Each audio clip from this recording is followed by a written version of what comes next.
Breaking news tonight. A Minnesota police officer acquitted in the death of Philando Castile, a fatal encounter during a traffic stop broadcast on Facebook Live. His family outraged. A case and a verdict gripping the nation. New clue. What NBC News has learned authorities found in the gunman who opened fire on U.S. congressmen. Grocery wars. Amazon announces it's buying Whole Foods. How a surprise mega deal could change the way millions shop for food. Lashing out. For the first time, President Trump acknowledges he's under criminal investigation and goes on the attack against his own deputy attorney general. And a futuristic change in the air. No ID or even a ticket necessary. How about boarding a plane just by showing your face? Nightly News begins right now. From NBC News World Headquarters in New York, this is NBC Nightly News with Lester Holt. Good evening to our viewers in the West. It's good to have you with us tonight. You may or may not immediately recall the name Philando Castile, but it's hard to forget the horrific images of him taking his dying breath streamed on Facebook after he was shot by a police officer during a traffic stop. Late today, a jury in Minnesota acquitted that officer of manslaughter in Castile's death. He was shot several times during a traffic stop after informing the officer that he had a handgun in his car. His girlfriend, seated next to him, streamed the aftermath for the world to see. Tonight, in the wake of the verdict, Minnesota's governor is expressing his condolences to the Castile family. NBC's Blake McCoy has the latest.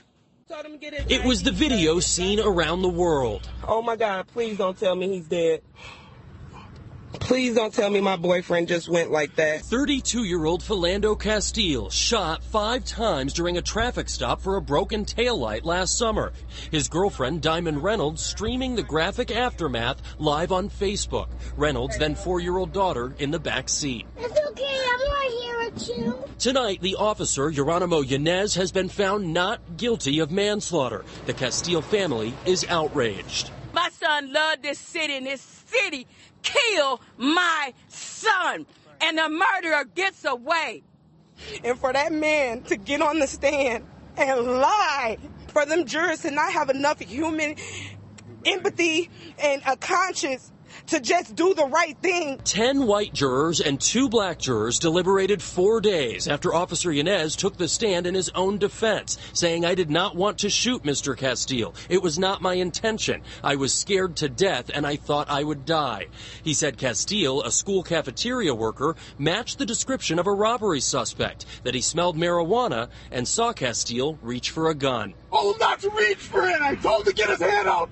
You told him to get his ID, sir, and his driver's license. Prosecutors argued Castile had a permit, warned the officer he had a firearm, and that the officer overreacted. The shooting last summer sparked weeks of protest and flared racial tensions. Tonight, a heightened police presence as Officer Yanez has been found not guilty.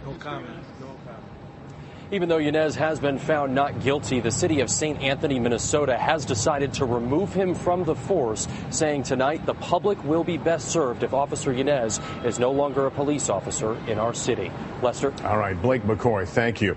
We turn now to a surprise mega deal that could change the way millions of Americans go grocery shopping. Internet giant Amazon says it's buying Whole Foods, the popular supermarket chain, in a deal that's heating up the grocery wars against Walmart. An intense competition for your money. NBC News business correspondent Jolene Kent has details. A new battlefield emerging in the all-out war between arch retail rivals Amazon and Walmart. This time at the supermarket, Amazon buying Whole Foods for $13.7 billion in cash, attempting to catch up to Walmart's successful grocery business. I think it's great. Amazon's taking over pretty much everything. I hope it means I can get Whole Foods easier and get it delivered to my place really quickly. The deal means Amazon will get more than 450 Whole Foods stores across the country, all primed to become neighborhood distribution centers. And Whole Foods getting a lifeline after struggling financially and losing its dominance in organic food. Analysts say it could be a good deal for consumers, too. You'll have more selection and you'll have lower pricing, and there'll be 2 really, really big players making that happen. It'll be Walmart and it'll be Amazon. Competitors took a big hit today as Amazon moves in on their turf. Kroger, Target, Costco, and Walmart shares falling on the news. For the general grocery store, I won't say it's a death knell, but boy, it's tough. Investors rewarded Amazon for the deal today, the company's value spiking almost enough to pay the bill for buying Whole Foods. This is the latest ambitious move by Amazon founder and CEO Jeff Bezos, expanding his online empire into traditional stores and upending the shopping cart. And we have some late-breaking news tonight on another front. A U.S. Navy destroyer, the USS Fitzgerald, has been damaged after a collision with a container ship. It's occurred just off the coast of Japan. The Japan Coast Guard says 7 crew members are missing and 1 is injured. Footage from Japanese television shows 1 person on a stretcher being evacuated. The USS Fitzgerald was conducting routine operations when the collision occurred. Now back to Lester in New York. NBC News has learned new details tonight about the investigation into Wednesday's shooting at the practice for this week's congressional charity baseball game. Investigators say the gunman was carrying a list containing the names of House Republicans when he opened fire. Our Justice correspondent Pete Williams has late details on this. While James Hodgkinson was firing at members of Congress Wednesday morning, he was carrying a handwritten list in his pocket, names of several Republican congressmen, adding a new element of mystery about whether he planned some kind of attack in advance. According to officials briefed on the FBI investigation, the list included Congressman Trent Franks of Arizona, Jeff Duncan of South Carolina, and Mo Brooks of Alabama, along with a few others that officials would not reveal. Adding to the uncertainty about the list, Franks was not on the team. Congressman Duncan says Hodgkinson talked to him during Wednesday's practice. Because he asked me if this team was the Republican or Democrat team practicing. I responded that it was a Republican team practicing, and he proceeded to shoot Republicans. Investigators say they have yet to find anything indicating Hodgkinson had an attack plan in mind.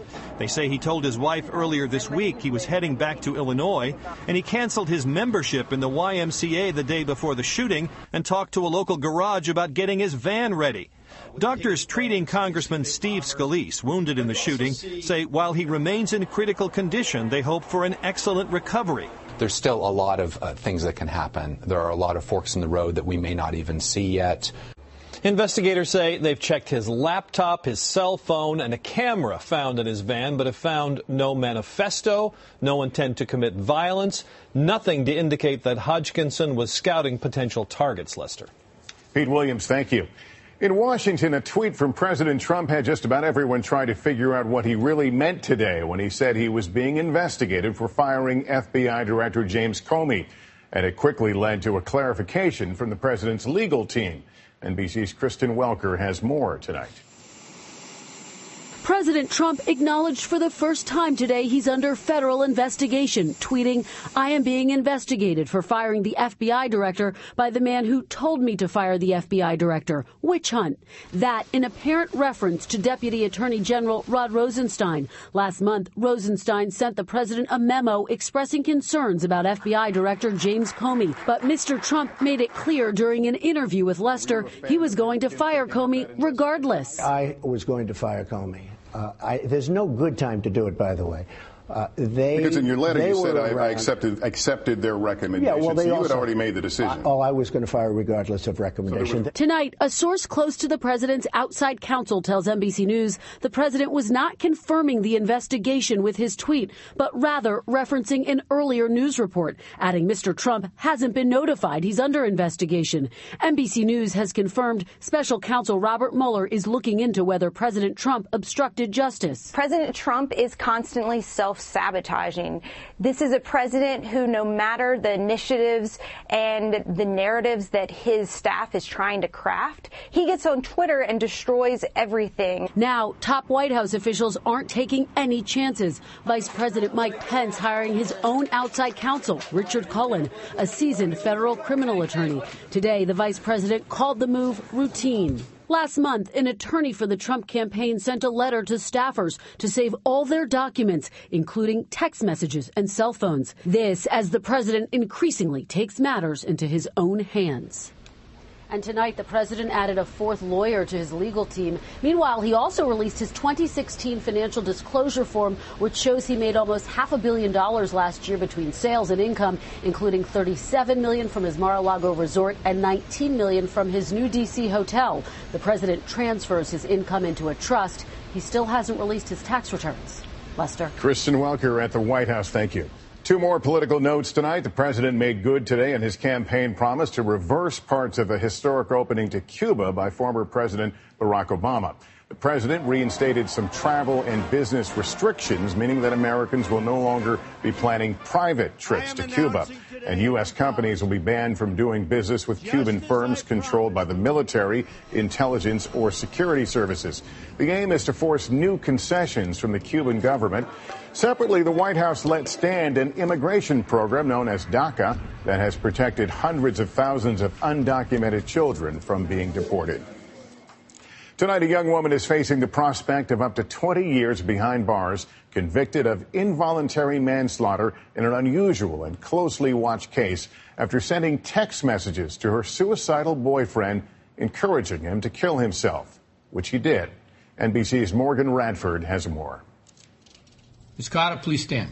Michelle Carter in tears as a judge convicted her of involuntary manslaughter for encouraging her boyfriend, 18-year-old Conrad Roy, to commit suicide. Guilty. The basis for the judge's decision, thousands of text messages and phone calls with Roy, who had previously attempted suicide. Tonight is the night, she wrote. It's now or never. When Roy texted, I'm freaking out again. I'm overthinking. Carter responded, I thought you wanted to do this. The time is right and you're ready. You just need to do it. That night, Roy drove to this Kmart parking lot outside of Boston and filled his grandfather's pickup truck with carbon monoxide. When he got scared and left the car, Carter later texted a friend. I told him to get back in. I couldn't have him live that way. The judge found that failure to help made her responsible.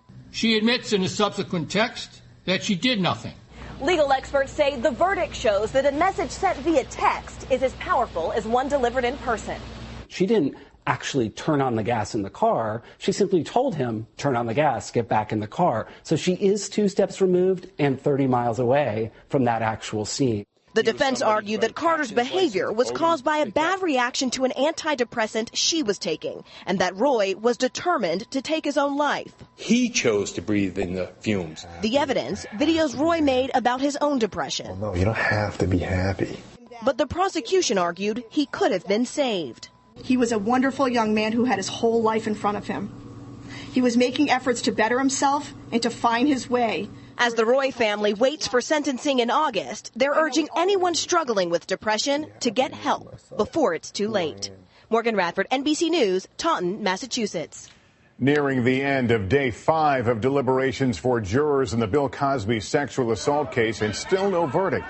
They came back to the judge again today with more questions, though no decision. The length of deliberations has now exceeded the length of the trial itself. Now to the mystery on Capitol Hill, a health care bill being crafted by Republican senators behind closed doors. Decisions about replacing Obamacare that would affect families across the country being made in total secrecy, without input from Democrats and shielded from public view.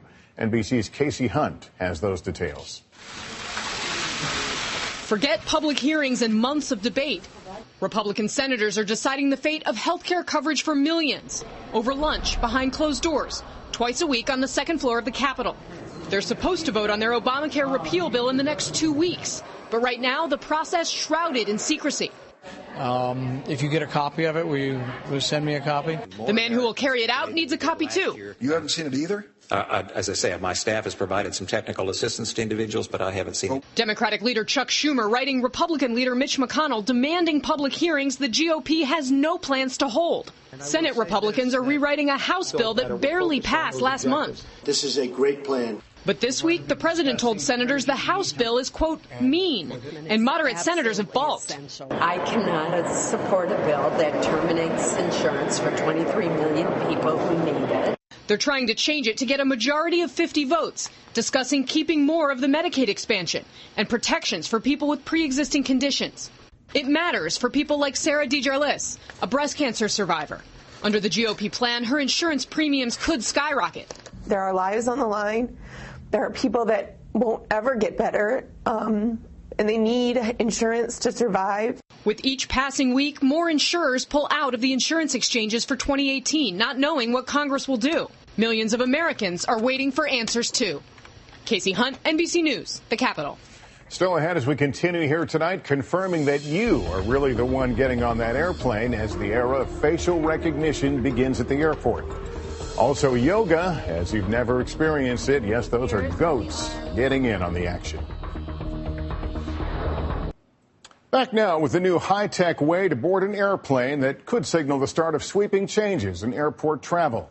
JetBlue is testing facial recognition for travelers on certain flights getting on planes, not with tickets, but with just their faces. If successful, it could be rolled out nationwide.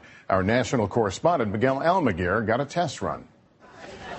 Today we do have a unique way of boarding. Boarding time, Boston to Aruba. JetBlue calls this a snapshot into the future. Facial recognition, confirming your identity, your flight information, and in seconds, clearing you for takeoff. I think it's just an extra layer of security, which is what we all want. Your face, now your boarding pass. No need to show ID or even a ticket at the gate. If it works the way it's supposed to work, then yeah, it should be a great benefit to us travelers. Biometrics information is scanned from data points on your face, then analyzed against your passport picture, allowing Customs and Border Protection to give the all clear instantly. Traveling is stressful. We're looking to try to take those friction points out along the way. For now, the new technology is only available at one gate here in Boston, but soon it could be rolled out at airports all across the country. It's just one tool giving flying a new look. In Denver, the TSA is testing fingerprint technology, using your hand for ID and boarding pass. And in Minneapolis, Delta is using face scans, allowing passengers to check luggage. We're going to be able to roll out to our customers across our entire system a revolutionary customer experience that's really going to change the way you get in and out of the airport. New technology redefining air travel, perhaps forever changing the face of flying. Miguel Almaguer, NBC News, Boston. And in a moment, becoming the boss of Broadway, Bruce Springsteen reportedly heading to a more intimate stage this fall.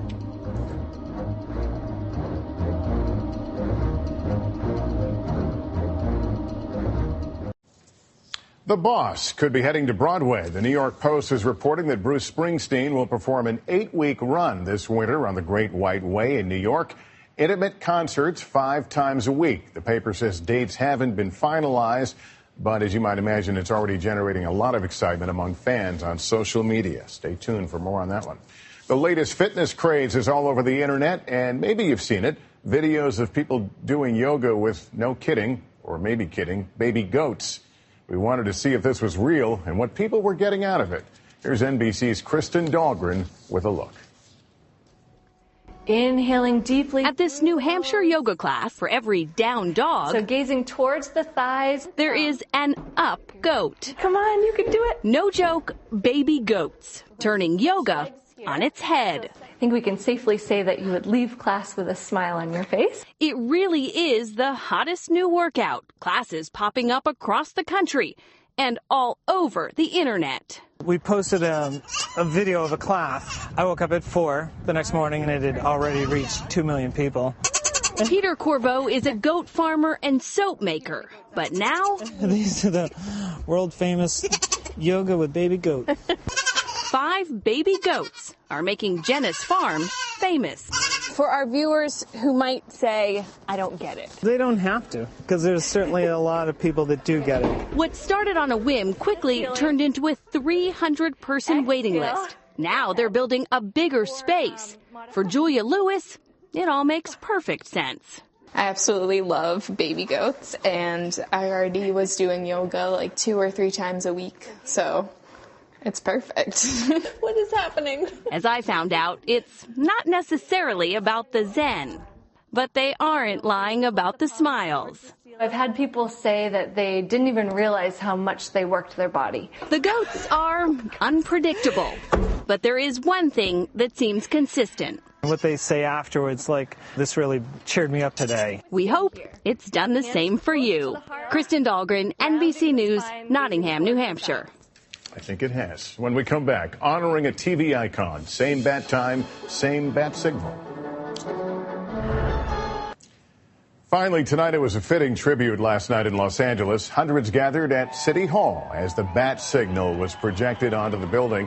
It was all in honor of Adam West, who played Batman in the 60s hit TV series and who died 1 week ago. The original 1966 Batmobile and a bat phone were on hand at the steps of City Hall. Though Gotham was more associated with New York City, the series was filmed around Los Angeles. L.A. Mayor Eric Garcetti said Adam West taught us that everyone has a heart of gold. We appreciate you spending part of your evening with us. That is NBC Nightly News for this Friday night. I'm Lester Holt. For all of us at NBC News, thank you for watching. Good night and have a good weekend.